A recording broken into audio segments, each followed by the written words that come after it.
Good morning friends, notebook classes में आपका स्वागत है। मेरा नाम अभिषेक। आज एक नए टॉपिक के साथ। आज का जो टॉपिक है बेसिकली आपका राज्य के नीति निर्देशक तत्वों के बारे में है, अनुच्छेद 40 से 46 के बारे में। जितने भी इन टॉपिक से क्वेश्चंस आपके पूछे जाते हैं, इसको आज हम अच्छे से बेहतर तरीके से समझेंगे। तो चलिए शुरू करते हैं आज का नया वीडियो। आपका राज्य के नीति निर्देशक तत्व। अनुच्छेद 40 की बात करें तो अनुच्छेद 40 कहता है कि राज्य जो है यानी सेंट्रल गवर्नमेंट जो है ग्राम पंचायतों के गठन के लिए कदम उठाएगी। तो ये बहुत इंपॉर्टेंट क्वेश्चन है आपका। इससे रिलेटेड एक और क्वेश्चन आपका आ जाता है कि भाग 9 में आपका अनुच्छेद 243, जिसमें आपका मुख्य रूप से ग्राम पंचायतों या ग्राम सभा का वर्णन है, परिभाषा दे रखा है पूरा पंचायतों की। साथ में पंचायतों का गठन के बारे में बताया है, पंचायतों की संरचना कैसी होगी, स्थानों का आरक्षण कैसा होगा, मतलब वहाँ पे स्थानों का आरक्षण मतलब इनकी जो वेटिंग वाली है, जैसे पॉलिसी आपका 33% जो है आपका महिलाओं के लिए आरक्षण दिया था। साथ में आपका मुख्य रूप से जो पिछड़ा वर्ग है उनके लिए भी आरक्षण की बात की गई, तो अनुच्छेद 243 में कही गई है भाग 9 में।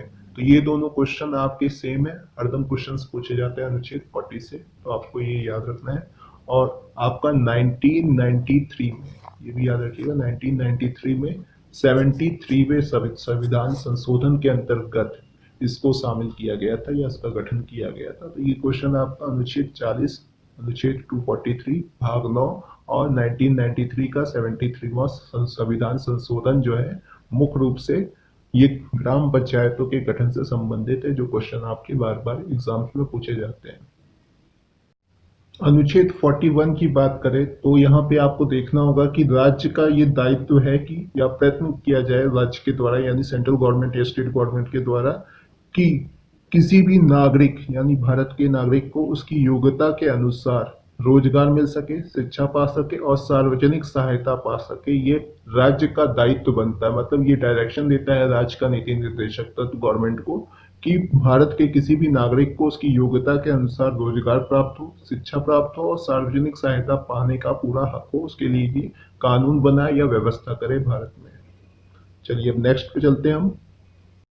अनुच्छेद 42 की बात करें तो अनुच्छेद 42 कहता है कि राज्य जो है, राज्य काम की न्याय संगत और मनोविश दशा को सुनिश्चित करने के लिए कार्य करेगा या कोई भी उपबंध या कानून बनाएगा। तो सीधा यहाँ से आपका क्वेश्चन आता है कि कौन से राज्य के नीति निर्देशक तत्व के आधार पर राज्य का ये टर्म एंड कंडीशन बनता है या उनका दायित्व बनता है कि वो किसी भी काम को करने की न्याय संगत और मनोविश दशा को सुनिश्चित कर सके। तो ये अनुच्छेद 42 से संबंधित है। इसमें आपको सीधा समझना होगा कि किसी के कार्य करने के लिए, प्रत्येक व्यक्ति को कार्य करने के लिए उसको जो कंडीशन पैदा होनी चाहिए, जो मतलब मापदंड पैदा होने चाहिए, उसका निर्धारण राज्य करेगा यानी सेंट्रल गवर्नमेंट करेगी, स्टेट गवर्नमेंट करेगी और मनोदशा उसकी अच्छी रहे, इसकी भी परवाह आपकी सेंट्रल गवर्नमेंट के द्वारा बनाई जाएगी या ऐसे योजनाएं बनाई जाएंगी जहां पे मनोवैज्ञानिक रूप से व्यक्ति जो है वो सक्षम हो किसी कार्य को करने में या अपनी योग्यता के अनुसार वो काम करने में सक्षम हो।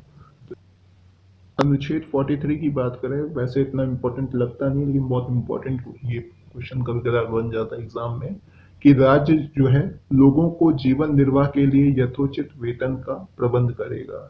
यहाँ पे मतलब प्रति व्यक्ति जो एक न्यूनतम आय है और हर किसी को जीवन निर्वाह करने के लिए आपका यथोचित वेतन आवश्यक है। इसी के लिए एक क्वेश्चन यहाँ से बनता है, जो मनरेगा है आपका, मनरेगा जो शुरू किया गया है ये इसी अनुच्छेद के अंतर्गत शुरू किया गया है। तो बहुत इंपॉर्टेंट क्वेश्चन बन जाता है, ये याद रखिएगा।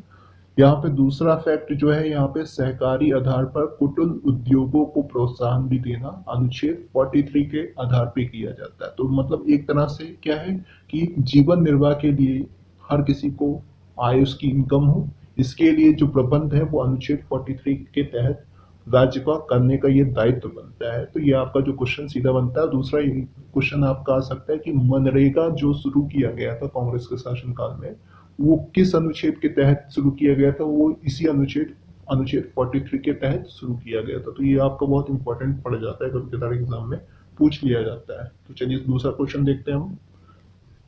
अनुच्छेद 44 की बात करें तो अनुच्छेद 44 कहता है कि राज्य जो है यानी सेंट्रल गवर्नमेंट जो है भारत के समस्त राज्य क्षेत्र में नागरिकों के लिए समान सिविल संहिता प्राप्त कराने का प्रयास करेगी। यहाँ पे ये थोड़ा इम्पोर्टेंट बन जाता है, बहुत बार क्वेश्चंस आजकल बन रहे हैं क्योंकि इस पे एक कानून भी बना था, याद रखिएगा अभी। मुस्लिम लोगों के लिए जो ट्रिपल तलाक का जो कानून था वो भारत के कानून के अंतर्गत आपका एक ही शादी की जा सकती है, बट मुस्लिम्स में क्या है कि वो 4 शादियां करना उनका जो रूल है वो उनके अनुसार है। तो यहाँ पे ये जब बिल बना है तो इसके बाद ये समान सिविल संहिता जो है ये क्वेश्चन यहाँ पे इम्पोर्टेंट हो जाता है बहुत।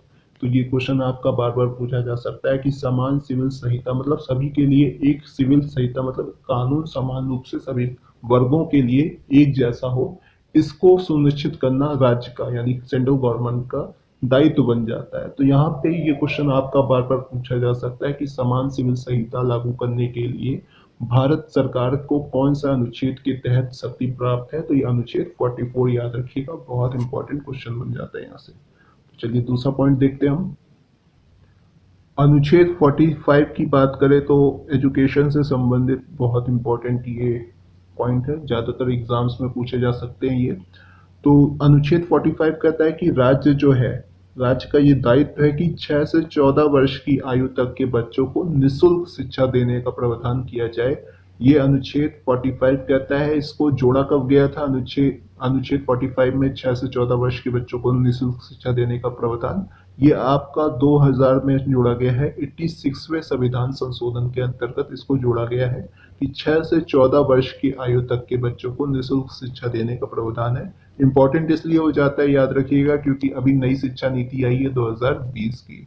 तो इसमें इसका कुछ प्रावधान किया गया है कि गवर्नमेंट जो है जीडीपी का 6% तकरीबन 6% जो है अब वो एजुकेशन पे आपका खासकर जो हायर एजुकेशन है उस पर भी आपका कई सारे इन्होंने कानून बनाए हैं। तो बेसिकली आपको याद रखना होगा अनुच्छेद 45 जो है कि 6 से 14 वर्ष की आयु तक के बच्चों के लिए ये 86वें संविधान संशोधन के तहत इसको लागू किया गया है, जो कि आपका अनुच्छेद 21 में भी जोड़ा गया है। 2009 में ये बिल था जिसमें आपका निःशुल्क शिक्षा देने का प्रावधान मौलिक अधिकार के अंतर्गत जोड़ा गया है इस वक्त।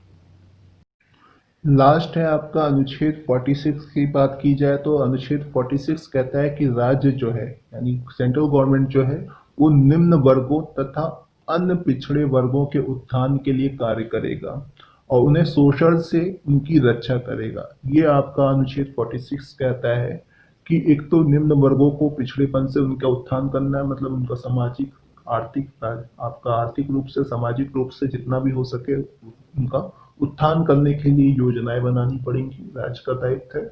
और उनका शोषण ना हो, ठीक है, जो दलित एरिया है या मतलब दलित समाज है उनका शोषण ना हो समाज में, समाज के द्वारा अन्य लोगों के द्वारा। इसका भी दायित्व जो है वो किसके अंतर्गत आता है? राज्य के कार्य के अंतर्गत आता है, या राज्य का या सेंट्रल गवर्नमेंट या स्टेट गवर्नमेंट की ये स्कीम्स बनाई जाएंगी जिनसे इनका उत्थान हो और उनका शोषण ना हो। तो आपको, मेरे को लगता है कि ये वीडियो अच्छी लगी होगी। अगर आपको ये वीडियो अच्छी लगी है या आप इस चैनल को सब्सक्राइब और लाइक दोनों कर सकते हैं।